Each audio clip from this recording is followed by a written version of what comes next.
앞으로 세계는 중국의 국가 이기주의에 의해서 세계 전쟁이 터질 것 같습니다.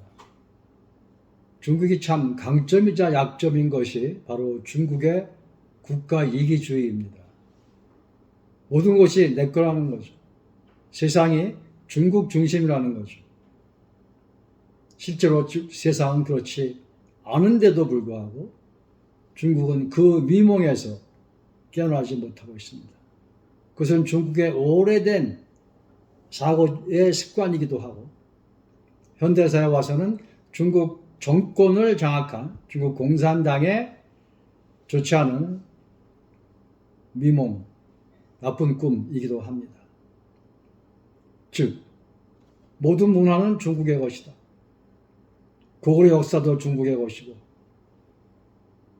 대한민국의 좋은 음식이나 문화도 중국의 것이고 뿐만 아니고 중국의 고유의 영토는 당연히 중국의 땅이고 중국이 갖고 싶어하는 많은 땅도 중국의 땅이다.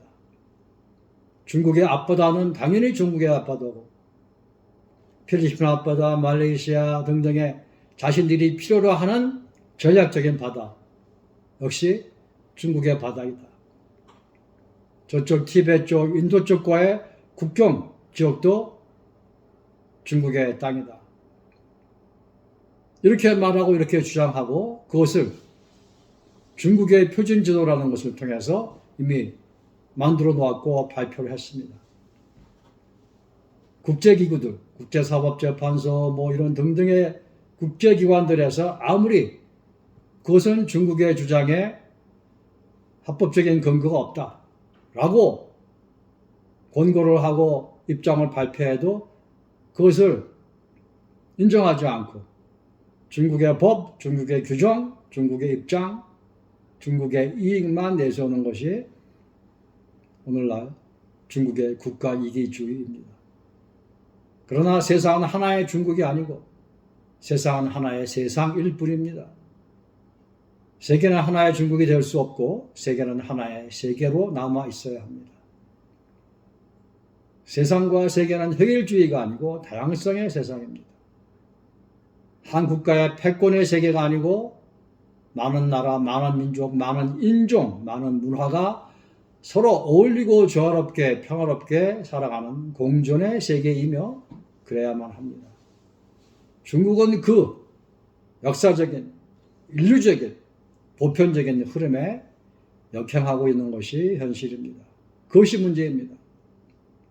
그것이 작은 충돌이면 이해관계를 조정하고 어떻게 할 수 있지만 영토의 문제, 바다의 문제, 역사의 문제, 문화의 문제 여기까지 전부 내 것이라고 주장하고 무력을 사용함으로써 자칫 중국의 그 같은 국가 이기주의가 세계 전쟁을 불러올 수도 있다는 것입니다. 그런 우려는 점점 더 현실화되고 있습니다. 중국의 그 같은 주장이 더 노골적이고 더 강력해지고 있기 때문입니다. 게다가 청나라가 망한 이후 모택동의 공산주의 혁명에 의해서 중국이 건국이 되고 또 미국, 영국, 한국 등 선진 세계에서 중국의 자본기술 이전과 시장 개방 등등을 해주면서 엄청나게 경제 부흥도 한 것은 사실입니다. 그러나 공산주의 제3세대인 시진핑 정권에 들어와서 좀 더 개방적이고 좀 더 자유롭고 좀 더 민주세계, 자본주의 세계에 동화하고 친화적인 정책을 펴함에도 불구하고 시진핑 정권은 점점 그 반대로 가고 있습니다. 더 강압적이고 더 억압적이고 더 폐쇄적이고 더 반자본주의적이고 더 반자유주의적인 그런 정책을 펴므로써 점점 더 세계 어떤 분쟁의 시대로 중국을 몰아가고 있습니다. 세상은 하나의 세계일 뿐이기 때문에 미국을 중심으로 한 자유세계에서 결코 공산주의 맹주가 되어버린 중국의 그 같은 공격적이고도 무모하고 국가 이기주의적인 행태를 좌시하지는 않을 것입니다. 세상은 그렇게 흘러가서도 안 됩니다. 그래서 중국의 이 같은 오늘날의 매우 위험한 국가 이기주의가 세계 전쟁을 불러올 수 있다. 저는 그렇게 보는 것입니다. 중국은 그 같은 망상에 가까운 국가 이기주의로부터 스스로 해방되어야 합니다. 스스로 자신이 해방되지 못하면 자신이 만들어 놓은 함정, 덫에 걸려서 세계 전쟁이라는 덫에 걸려서 타의에 의해서 해방될 수밖에 없는 비극이 또 한 번 중국에게 찾아올 수도 있습니다.